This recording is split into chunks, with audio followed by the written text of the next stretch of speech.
Hi friends, అందరికీ నమస్తే. అందరూ బాగుండాలి, అందులో నేను ఉండాలి. ఏం లేదు ఫ్రెండ్స్, సరదాగా అట్లా బయటికి పోతున్నాం.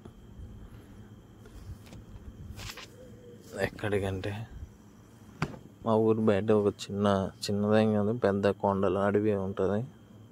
అడవిలో జానకాయలని మీకు తెలిసే ఉంటుంది. చాలా వరకు పల్లెటూరు వాళ్ళకైతే తెలుసు. జానకాయలు తిందామని పోతున్నాం, నేను నాతో పాటు ఇంకిద్దరు.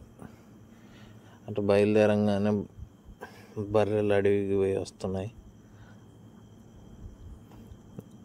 బర్రెలు రోజు పోనీకి 3 కిలోమీటర్లు ఉంటుంది, రిటర్న్ రాను 6 కిలోమీటర్లు పోయి వస్తాయి బర్రెలు.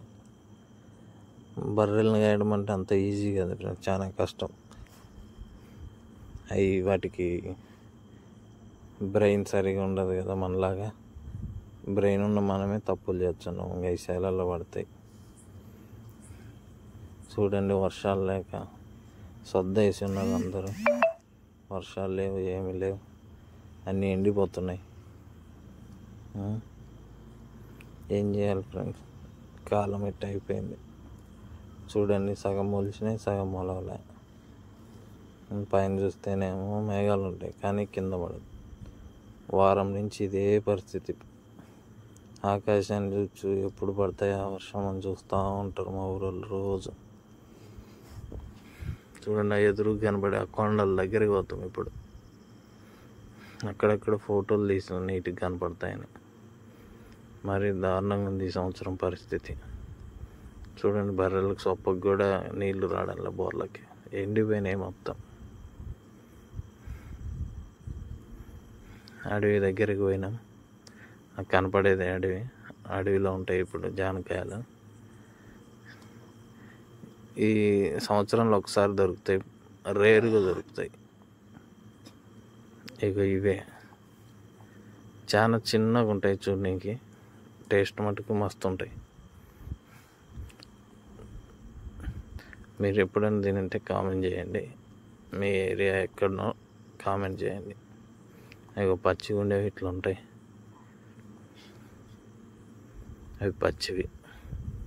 పండుగ ఉండేవి చూపిస్తుంది చూడు.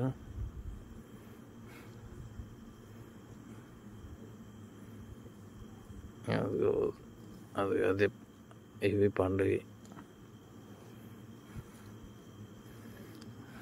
కొంచెం తీపిగా ఉంటాయి, కొంచెం పుల్లగా ఉంటాయి, ఎక్కువ తినలేం. ఫోటో తీసి ఒకటి ఇవే చుట్టూ రౌండ్ వ్యూ చూడండి. అడవికి పోయినాం కాబట్టి కొంచెం గొడ్డలు కూడా తీసుకుపోవాలి, పందులు వస్తాయి. చుట్టుపక్కల ఏమి ఉండవు. సాయంత్రం 5 గంటలకు పోయినాం. మా వాడు దొరికింది సందని మేత ఉండే. ఇక్కడి నుంచి చూడండి ఎంత దూరం నుంచి వచ్చినామో. ఇక్కడికి రావాలంటే మా ఊరికి విస్తీర్ణం ఎక్కువ, పొలాలు చాలా అంటే ఊర్లు దూరంగా ఉంటాయి, పొలాలు ఎక్కువే ఉంటాయి. గతంలో అయితే ఒక్కొక్కరికి 50 ఎకరాలు 20 ఎకరాలు ఉండేది. ఇప్పుడు అవి కాస్త వేరే వాళ్ళకి అమ్ముకున్నారు, వర్షాలు సరిగా పడక. ఇవే కనపడే అంత దూరం నుంచి వచ్చినాం. జూమ్ చేసి చూపిస్తున్నా చూడండి. మీకు మాది ఎక్కడ ఏరియా అనో తెలియదు కదా, మాది గతంలో రాజధాని అన్నారు కదా, దొనకొండ ఆ ఏరియా. Okay friends.